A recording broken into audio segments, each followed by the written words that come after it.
fly, chopping around.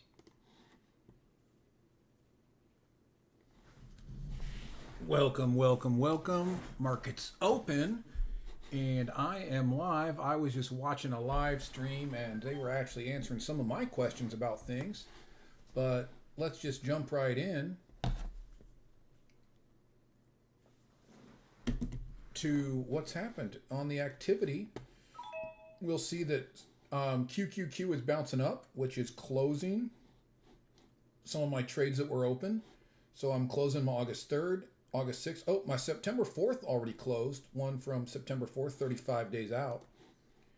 So when we're trading QQQ, I trade two ways. I trade the 1 week out and I trade 6 to 7 weeks out. So the looks like all of my further out stuff has closed now because we grabbed it really far at that bottom and it's closed a profit. We're up 6,000 today. If you remember last week or the early this week, we were at somewhere around the 80,000. Let's just look at the overall weekly. It's been a big swing. So we opened the week down. Last week we were in the 90,000 range. 94. We spiked up to let's see, 104. I don't think that was a bad reading. Somewhere overnight probably. Dropped all the way down to 78,000 a week and a half ago. That's July. Yes, says yesterday. That also doesn't seem right, but that's okay. I know we were down there on the net lick down, and we are back up. It's just been a wild ride. But as the volatility collapses and the premiums come in, this will allow for me to make the money and open up. The other thing is opening up.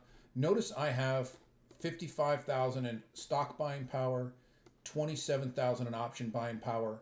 I really try to not use all of that. I try not to go to zero. I used to trade a lot of this naked. No, that's not a term for my OnlyFans trading page. That's completely different. What that means is I did not trade I traded basically naked puts and naked calls in strangle form when the market is more stable. But now I use defined risk because what'll happen is, and let's just go into this QQQ trade and I'll show you the difference. So what I'd love to do sometimes is just run this out to the 16 delta and trade that naked. So I don't do a defined risk. I just grab it right there, maybe right there. I make $230 in premium off of $11,000 in buying power.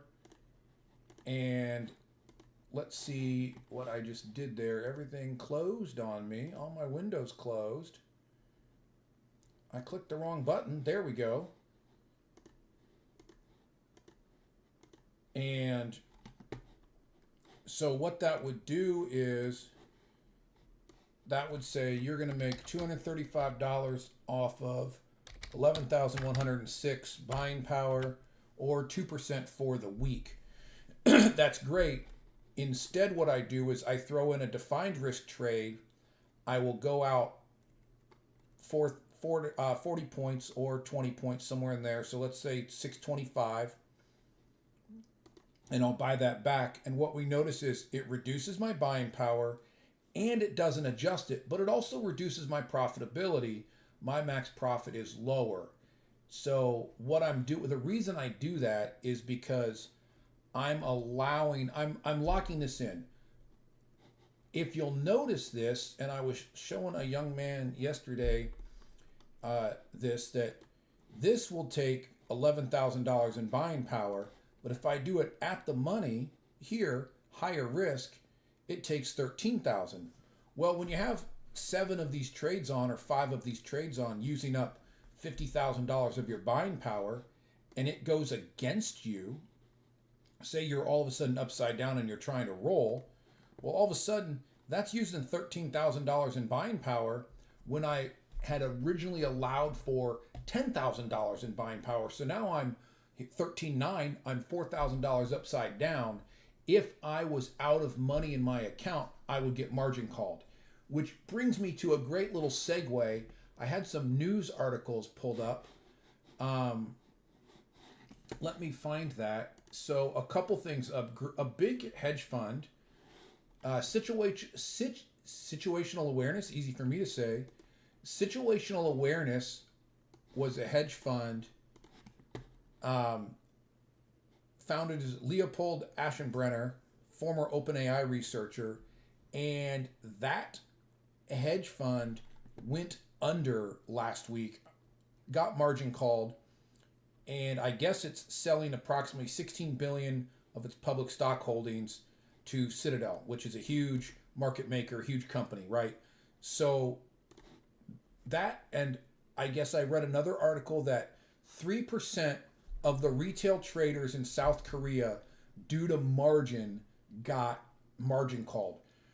What that means for me is that while I still have buying power, I don't want to use all of my buying power all of the time. I want to leave that in reserve in case something happens. So market's going up. Let's just take a quick look at positions here. Scroll through. Goals to make $200 a day. Excuse me, I need a sip of my coffee. I'll get off my high horse. All right, bonds are down. We're just going to wait on that. They're at 108. I think they'll bound back up next month.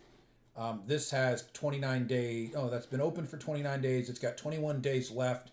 If it gets close and doesn't, I'll roll it down and out. ZB is also, that's the September ZBZ. That's the December contract. We're trading for a September close. Up on the calls, down on the puts. We got plenty of time on that. Nothing to be worried about. We're still well out of the money. Amazon is booming up nicely. Amazon is at, wow, 268. I sold, that's, what did Amazon do all of a sudden? So my call at 260 is in the money. Amazon screaming up with their earnings report after hours last night. I'm okay with that. I'm just gonna let this hang. I'm actually gonna close this put. We sold this put. We've been rolling it out, but it is now worth $3. I'm gonna close that put and close that position. Let's grab something right in the middle and see if we can't close that put. Boom, closed at 385, 380 out of that position. Opens up, that should open up about $6,000 in buying power for me as well. So that took, now that's one of those things that I had to defend that position over and over and over again, rolling it down, rolling it out, waiting, and Amazon bounded back up. So that's really nice. This September one, I'm not going to buy that back. It would cost me a lot to buy that back, and we're not really that far into the money. I'm into these shares at, let's see, where am I into these shares at? I'm into these shares at 256. I sold the covered call for 381. It's at $16, $18 right now. I'll just let that carry out until the end and wait and see what happens. Google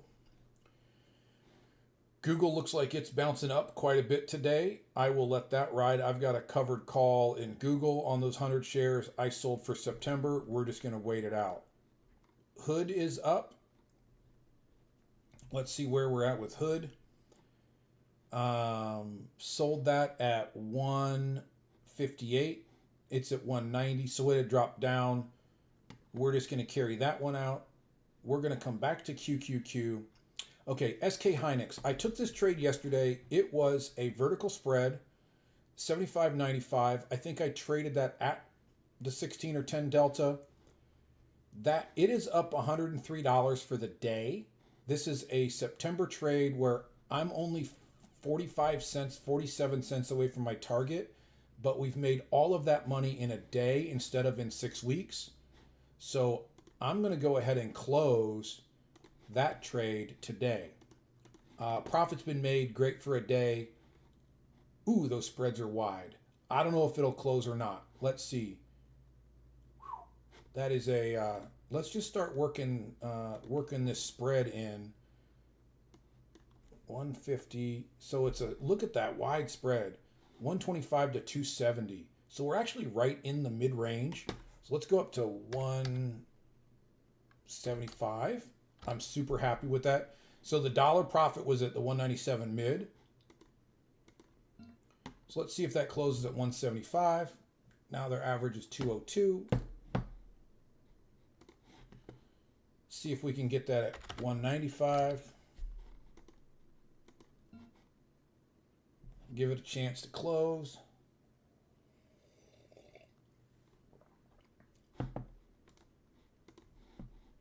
Now we're at 212. Let's run up to that 200.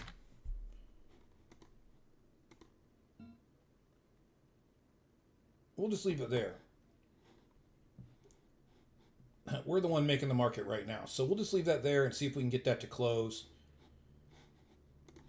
I'm okay with that. If not, we can come back and adjust it. Wide markets, a lot of activity. What's that? The volatility is actually down. That was a much higher. SpaceX volatility's down.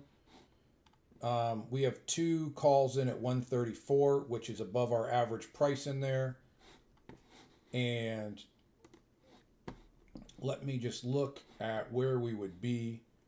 I think, I'm just curious how much buying power this would take.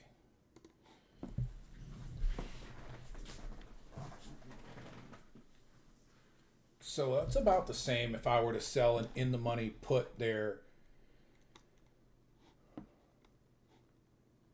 We're going to let that roll. Actually, we're just going to leave that in position. We've got a week on that. We're just going to let it burn out. Tesla, 310. I've got the August 21st. That's getting into the point where I might want to roll that. How long has that been open? 8 days. Let's see what the cost to roll that down and out would be. Okay, so we have nice 10-cent wide markets here. I like that. Let's go out to September 18th. And we need to make, let's see, we're using, it's not a lot of buying power. What were you, 1,000 wide on that? So we're 1,000 wide. So in order to meet a 4 weeks more, I need to make at least 40, 50 bucks on that. So I'm looking at something else. I'd like to see this. I'd like to see something that's about 350 maybe in credit, and then I'll buy this one back and make $100, $90 more on 1,000 bucks. Let's see here. Let's say 270, 260. That's a debit. So we'll just keep moving up on that and see if we get where there's a credit to roll it down and out. If not, we are just going to, that's a debit, or that's a, 4 cent. That's really close. So we could go to 290, 280 and pick up a 30-cent credit, or we could leave it where it's at and pick up a 70-cent credit. Oof, that's I guess that's right where my number would be, but it's doesn't really get me down. I'm just going to give that some time to clear out. All right, jumping back into the Qs. Qs are bouncing all around. Well, we got one in the money here for August 3rd. And we're down. Okay, so first thing we're going to do, this expires Monday. So the first thing I want to do is I want to roll this one out. It's in the money. Let's just go ahead and take the risk off for Monday. What's my position? So 40 wide, 690. Let's just cancel that order. Buy back the 690, 650. So buy to close. And then we're going to roll that 7 days out. And probably go, let's see if a 680, 640 makes us any money. 680, 640 is a debit. Let's pop up $5. 685. There we go. 685, 645 gives us $1.39 credit. It's out of the money. We're just rolling down a little bit and out and defending.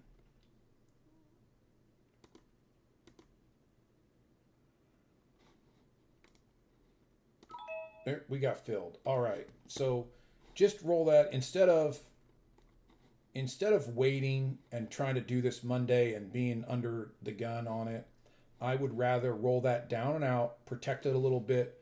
I think the market's trying to recover. I do think Friday is going to be a down day just because Fridays have been a down day. Let me set this to close in case the market shoots up. We just picked up, what, $1.20 on that. Let's just close that at 60 cents. So we have to pick up everything we lost on that, but it also would pick up 60 cents on some profit on that. So $1.20 because it's 2 contracts. Now let's look at what else we're going to trade. I'm not sure where else to go with this today. I wanted to trade some AMD. AMD's down. Let's take a look at AMD because I already have QQQ now for 7 days out, so I don't really want to add a third vertical spread on that. Let's take a look at AMD. So AMD's dropping again, 748. Let's run that out. Let's see what a 7-day is around the 10 delta. Okay, this is looking nice here. Good premiums. The spread's a little wide. I think I'll roll up to maybe right here, the 1 standard deviation out. Still wide on the spreads. But let's just go.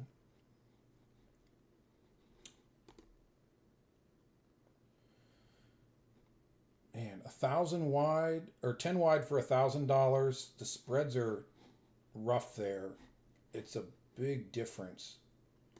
See if we can't grab like $1.50 in premium on that. I don't know.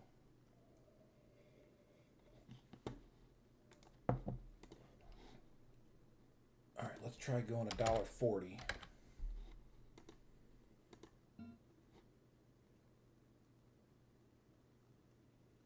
$1.38 was the midpoint.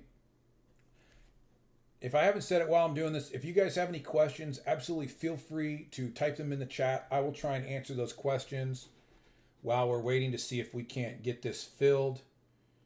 It's moving the wrong direction on me. Let's just try the dollar. Oh, now it went up again for the mid. Let's try like 135. So, and what we're looking at is this would be about $900 in buying power, targeting to make $135 for the week. Honestly, I would close that early. There we go. We got filled at 135. We will set the close at 50 cents. Good till canceled. And really, okay, so in this case, this is a vertical spread for those that are new. What I want is, all I want is AMD to stay above. Let's just clear this trade out. So I want AMD within 7 days to be above 425.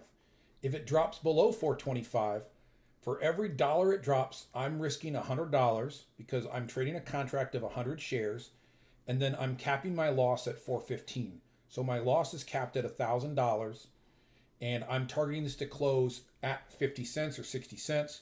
So I'm making $50 or $60 on 1,000. That's a 5 to 6% in the week.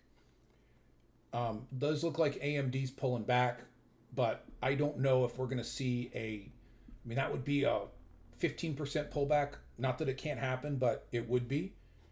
And that's going to take me, so if we look at that, the risk is 1,000, but it's taking $870 in buying power for $130, give or take, in profit. 130 divided by 870, that would be about 14.9, 15%. The reality is I'm risking the full 1,000, but I'm getting paid up front the 130. I'm looking to close that. I think I had set that, what did I set that at, 60? I'm going to set that at 60.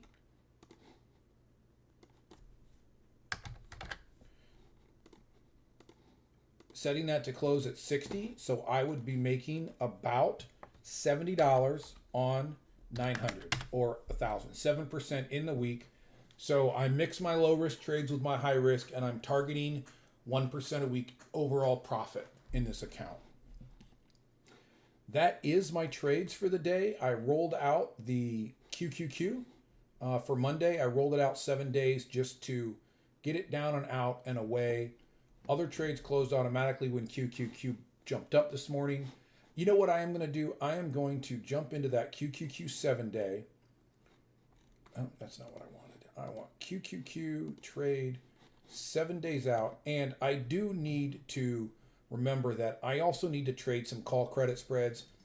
In the end, while I do have an opinion in the market, the experts always say that we don't know which way the market's going to go. We may have an opinion, but the reality is we have no idea what the market's going to do. So I should be trading both sides of it, because then I pick up a little bit of profit when the market's down. So I'm going to grab this 7.15. I'm going to sell the call at 7.15, right? And I'm going to buy it back at 7.25. I'm going to go 10 wide, risking $1,000 to make 78 in the week, right? 7%. And I'm going to set that to close at 30 cents. Now it does cost me $2 for that, but let's see. Did we get it in as the market's dropping? There we go. And then we're automatically going to set that to close at 30 cents. So while it's not a lot, it's just a little bit of hedge, and it doesn't, if you notice something, I'm going to clear this out for a second. If you notice, when I make this trade, the buying power is the credit that I'm getting. It actually raises my buying power. And the reason it does that is because I'm already short puts.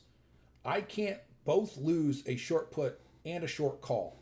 So they've already withheld for each of these contracts $4,000 of buying power here. So there's absolutely no way that I could lose both the 4,000 and the 1,000. So in the end, what happens is I can trade both sides of it. I basically get an extra trade. Does it reduce the probability of profit? And the answer is, in an iron condor, which what this is, even though I'm trading each leg separately, I am losing probability of profit, because now the market theoretically I could lose either direction.